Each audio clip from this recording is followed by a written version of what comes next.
Hey everybody, it's Josh. Welcome back to the Landlord Harassment Channel. It's Sunday, March 19th, and it is just over 24 hours until my eviction hearing, uh, which I'll talk about in a minute. But before I get to the Haverkamp stuff, I want to talk about a couple of things that are health related. As you guys know, I like to make health videos every once in a while, and today is going to be kind of a mixture of the health video. It's going to be a health video and a Haverkamp video rolled into one. I've done a couple of those before. I don't make a habit of it, but because I have to spend so much time going over my case today, I'm just going to combine two videos into one here. So, first is some good news, and that's that I've reached a major milestone with my weight. I am down into the 350s now. And words cannot express how good this news is. Remember, I started out at 501, sometimes 502 pounds. And that was May of 2021. It's March 2022 now. And I am now down into the 350s. This is significant because when you start getting under into the 350s again, you start, your body starts making more positive changes on its own with regard to mobility, flexibility, things of that nature.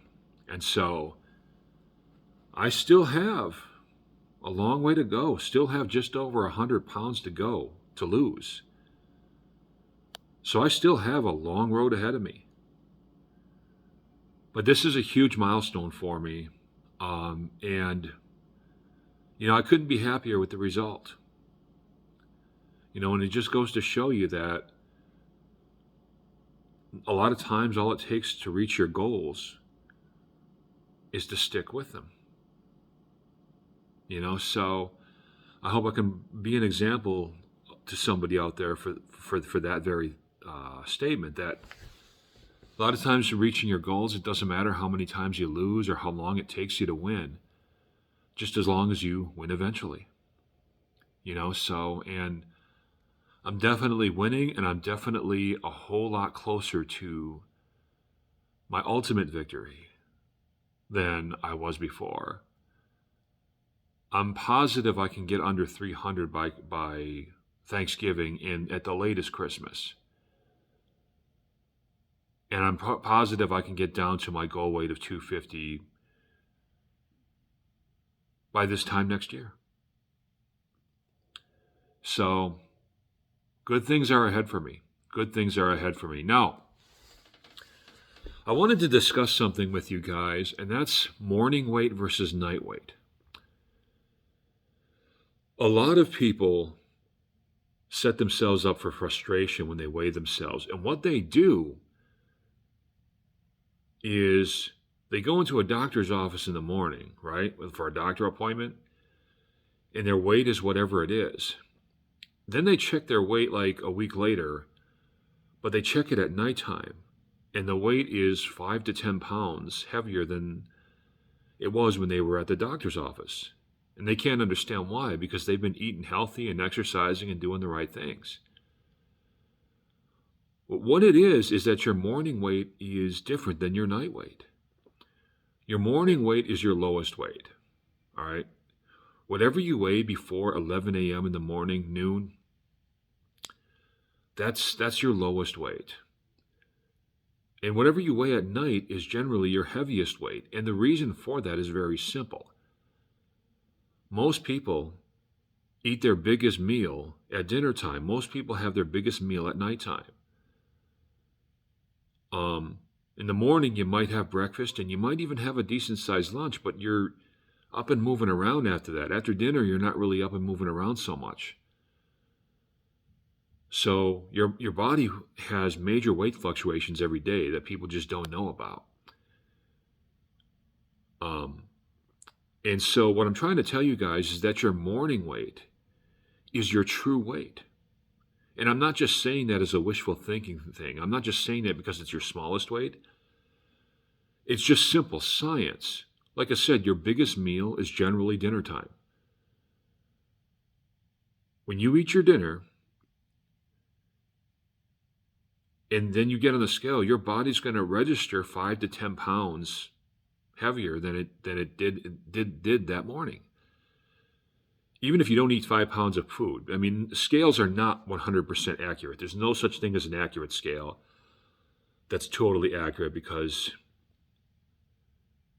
some scale reads have to do with the way the weight is distributed under the scale, and that's a whole situation for another day.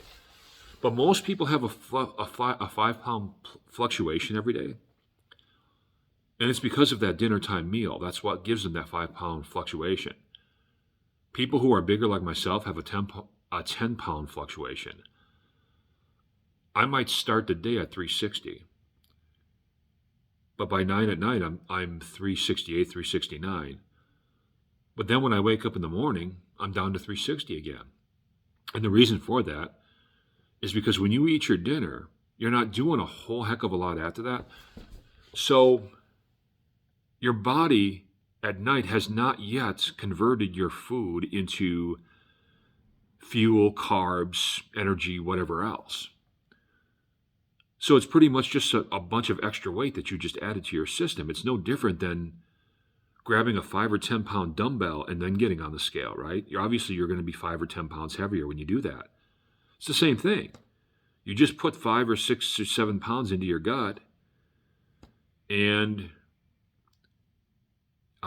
the scale is going to show that. But by morning, your body will have converted most of that food into what it's supposed to be converted into, and what it hasn't converted, you'll get rid of it on the toilet, and then you'll be back to the weight you were the morning before. And then that's when you'll know whether or not you've actually lost any weight.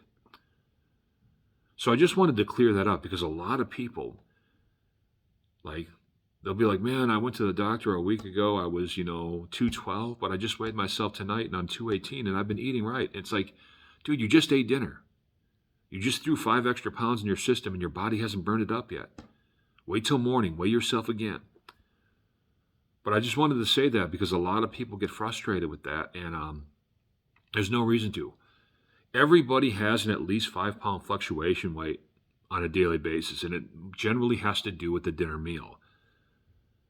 As a bigger person, mine is more 10 pounds, but again, I'm back to my normal weight by morning, just like everybody else is. Now, onto the Haverkamp situation.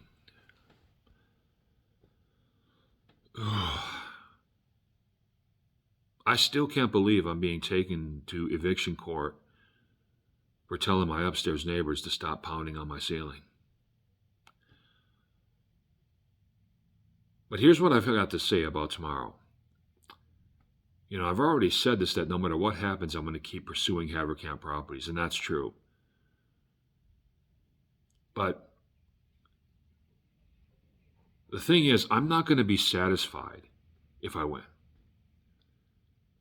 My case is very good. I have a good chance at winning just off of if the judge is an honest judge. But again, this is a very landlord-friendly town. I don't know how the judge is going to act. So there's a decent chance I could lose this case. But that aside, whether I win or lose tomorrow almost doesn't even matter. Because one of the landlords here, Brooke Farmer, has harassed me, has stalked me, has outright bothered me for an entire year. She has written me bogus notices to quit. She has reached out to my neighbors to get them to try to get information about me. She has shown up at my house unannounced, uninvited, for the sole purpose of trying to intimidate me. She has done a whole lot of other stuff that I've talked about in other videos, and I just don't want to retread it right here. Going to have to retread it tomorrow morning in court anyway.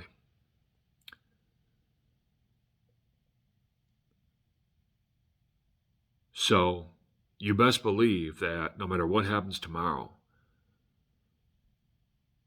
I'm going to make damn sure that Brooke pays for the things that she has put me through. And I'm going to make damn sure that Haverkamp Properties pays for what they have knowingly allowed her to put me through. That's not going anywhere. I am going to find every legal avenue I can to pursue these people. If I lose one case, I'm just going to bring another one. It's just going to go on and on and on. And I'm going to be a thorn in these people's side for a long time. They chose the wrong person to single out, to harass, to bully, to try to push around. Now, a lot of you don't understand why Brooke hates me so much. I don't understand it either. I don't know what motivates her, but I do know part of what motivates her. She thinks she's above me, and she thinks she can impose rules on me that she doesn't impose on other tenants. And because she thinks she's above me, she can't stand the fact that I don't put up with her nonsense. I've stood right up to her from day one. I have never taken an ounce of crap from her. Not an ounce. Nor do I intend to do so anytime soon, and she just can't stand that. She thinks that when she makes a move on me, I should just cower my head and duck and be like, "Oh, please, Brooke, don't do anything else. I'm sorry." You know? But I'm not that person. And I'm not going to be that person.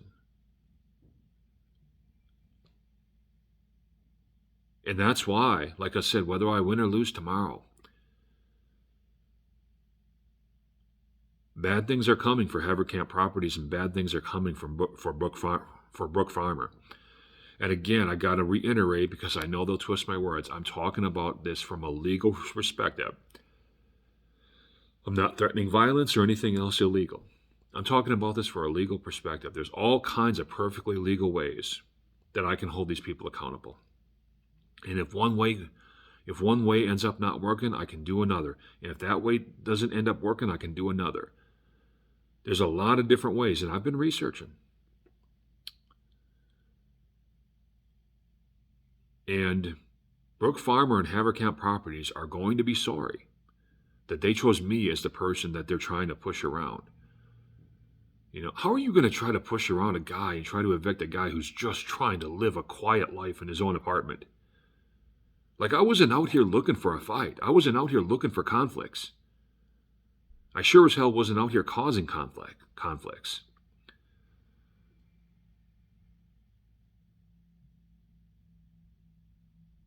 They sought out this conflict with me. Brooke Farmer sought out this conflict with me. And like when she knocked my door, that was when a line was crossed that can never be crossed back over again. That's when she just crossed a line that just, I don't even know how to put it into words. There's no going back from that once she did that.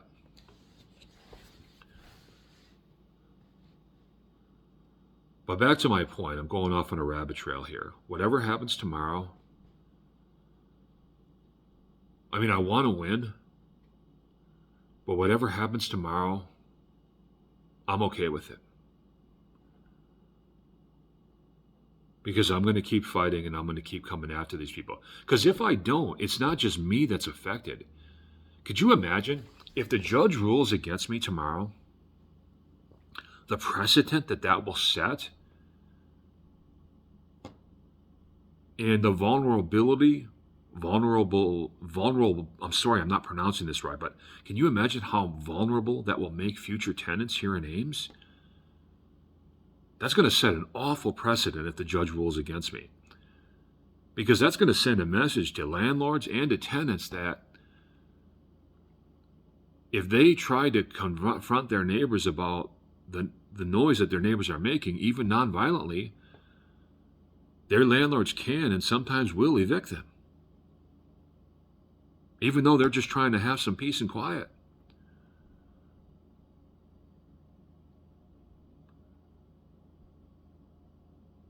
There's no way I can allow a precedent like that to stand without at least using every possible legal means I can to fight that. I am doing this for me, and I've never hidden that. I am trying to get justice for me. Okay? My motivation is largely selfish.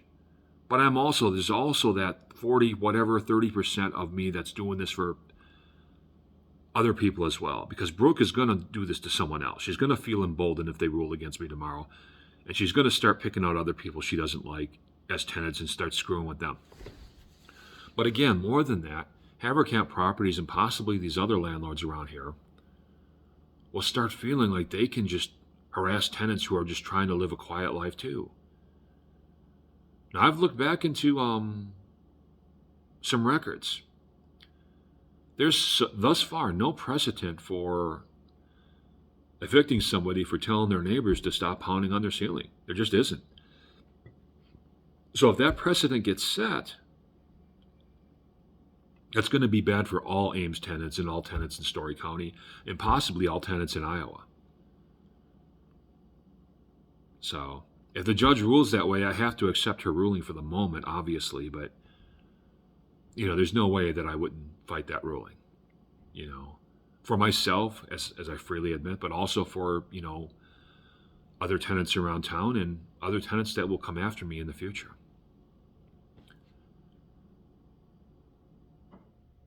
But I don't know. That's all I've got to say for today.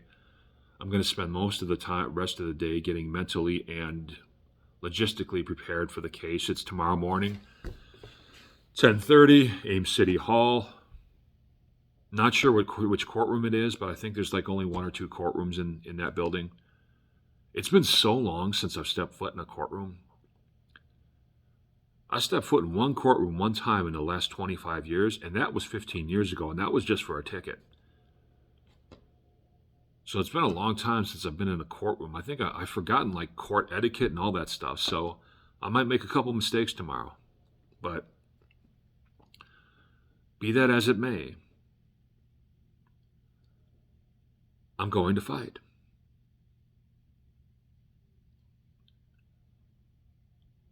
That's all for today, guys. Enjoy your Sunday.